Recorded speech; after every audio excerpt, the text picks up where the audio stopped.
జేసీ ప్రభాకర్ రెడ్డి అసలు ఆ తాడిపత్రి కాన్స్టిట్యున్సీలో ఏంది రచ్చ నాకు అర్థం కాదు. ఇద్దరు పెద్దోళ్ళు వయసు మీద పడింది, చావుకి దగ్గరగా కాల్ చేసి ఉన్నారు. ఎప్పుడో అధికారంలో వీళ్ళుంటే వాళ్ళపైన, వాళ్ళు ఇంటూ వీళ్ళపైన ఎవరికి వారు మేము తోపంటూ మేము పోలీసులు కంట్రోల్ చేస్తామంటే మేము పోలీసులు కంట్రోల్ చేస్తామంటే ఎవరికి వాళ్ళు వయసు మీద పడ్డా కూడా కనీసం విజ్ఞత జ్ఞానం లేకుండా ఒకరిపైన ఒకరు ఇలాగా ఎదురుదాడులు, ఫ్యాక్షన్ ఫ్యామిలీలు. ఏందా ఇది నాకు అర్థం కాదు.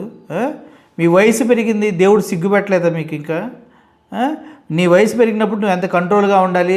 అరే ఇంకో 5 సంవత్సరాలు తాగితే ఎక్కడెక్కడ ఉంటారో, ఎవరెవరు ఏ పొజిషన్లో ఉంటారో, ఎవరు బతికుంటారో, ఎవరు చచ్చిపోతారో కూడా క్లియర్గా క్లారిటీనే లేదే. మీరు ఇప్పుడు ఒకరిపైన ఒకరు యుద్ధాలు చేసుకుని, ఒకరిపైన ఒకరు దాడులు చేసుకొని ఇప్పుడు సమాజానికి ఏం చాటి చెబుదాం అనుకుంటున్నారు? ఇంకా ఫ్యాక్షన్ బతికే ఉంది. మీ జేసీ ప్రభాకర్ రెడ్డి గాను, అదేవిధంగా పెద్దారెడ్డి రూపంలో ఫ్యాక్షన్ బతికే ఉంది.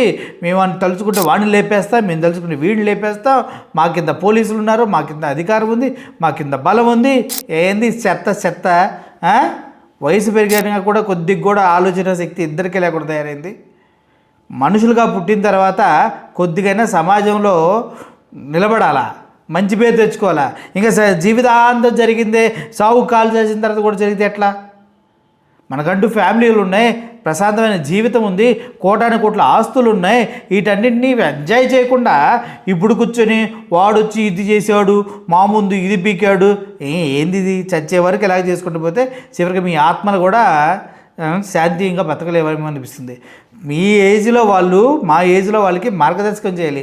అరే ఇట్లా కాదురా, ఇట్లా రా, కొద్దిగా సర్దుకుపోవాలి, లేదంటే కొద్దిగా ఇలా బతకాలరా అని. అది వదిలేసి వాడొస్తే నేను లేపేస్తా, నా కొడుకులు లేపేస్తారు, నన్ను చంపితే నాకు అన్నదమ్ములు పిల్లలు ఉన్నారు, నా కొడుకులు ఉన్నారు, ఇట్లాంటి సొల్లు మాటలు చెప్పి ప్రభాకర్ రెడ్డి ఇద్దరు కూడా అక్కడ తాడిపత్రిలో శాంతి భద్రతకు విఘాతం కల్పిస్తూ అసాంఘిక శక్తులుగా మారుతూ ఉన్నారంటంలో ఎటువంటి సందేహం లేదు.